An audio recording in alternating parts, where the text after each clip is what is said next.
तर नमस्कार मित्रांनो, तुमच्या सर्वांचं स्वागत आहे माझ्या आजच्या एका नवीन ब्लॉगमध्ये.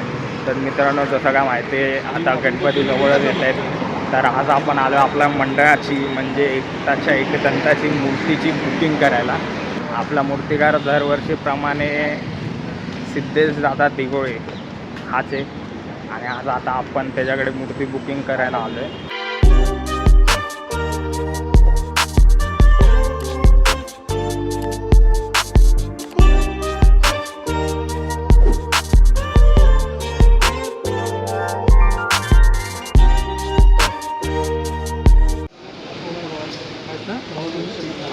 जिगर, आपण कुठं आलोय?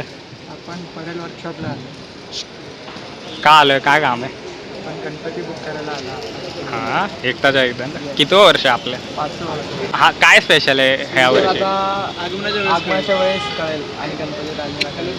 हे असं गोष्टी बोलू नाही दाखवू शकत. हां, तुम्ही अशी अनुभवला पाहिजे. बापरे, ये कॉन्फिडेंस. एवढा जड काय तरी बोललाय म्हणजे हाय भाई. आपले आगमन डेट काय? कधी आपलं आगमन? आपलं आगमन तारीख लवकरच आहे. आपल्या इंस्टाच्या पेजवरती येईल, तेव्हा तुम्ही तेव्हा बघा कधी. सो आता आम्ही आलो इथे सिद्धेश दादाला भेटायला, आमची मूर्ती बुक करायला. तर या व्लॉगमध्ये तुम्ही बघायला येत आता पुढे काय काय होईल ते सगळं आणि किती आम्ही मजा करतो या परेल वर्कशॉपमध्ये. So please stay tune.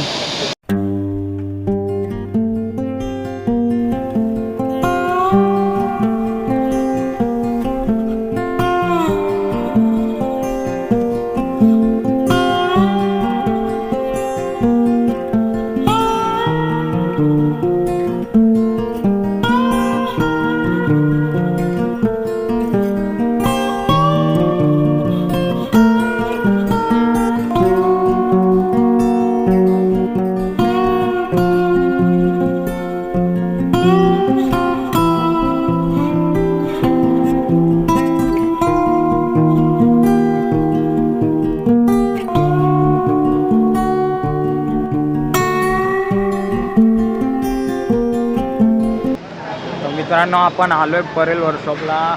तर चला मी तुम्हाला परेल वर्कशॉप दाखवतो. KP arts.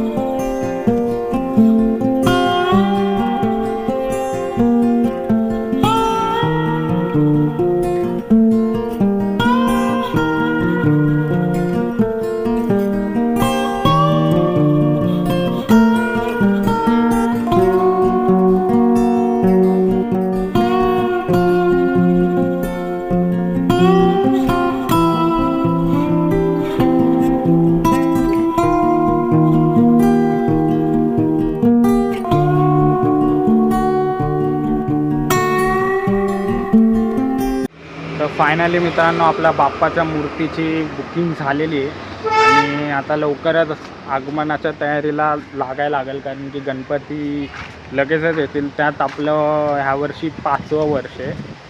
तर त्यामुळे खूप मोठ्या पद्धतीने साजरं करायचं चाललं आहे. खूप नवीन गोष्टी करणार आहे ह्यावेळेस. मूर्ती पण खूप सुंदर आहे, खूप युनिक आहे आणि ह्यावेळेस 5वं आपलं 4थं वर्ष आहे. आपण सिद्धेश दादाकडून मूर्ती घेतो आहे, म्हणजे परेल वर्कशॉपमधून आपण मूर्ती घेतो आहे. तर मग लवकरच आता बाप्पाच्या तयारीला सुरुवात होईल. तर ब्लॉग कसा वाटला आहे कमेंटमध्ये नक्की सांगा आणि पुढच्या ब्लॉगसाठी चॅनलला नक्की सबस्क्राईब करून ठेवा.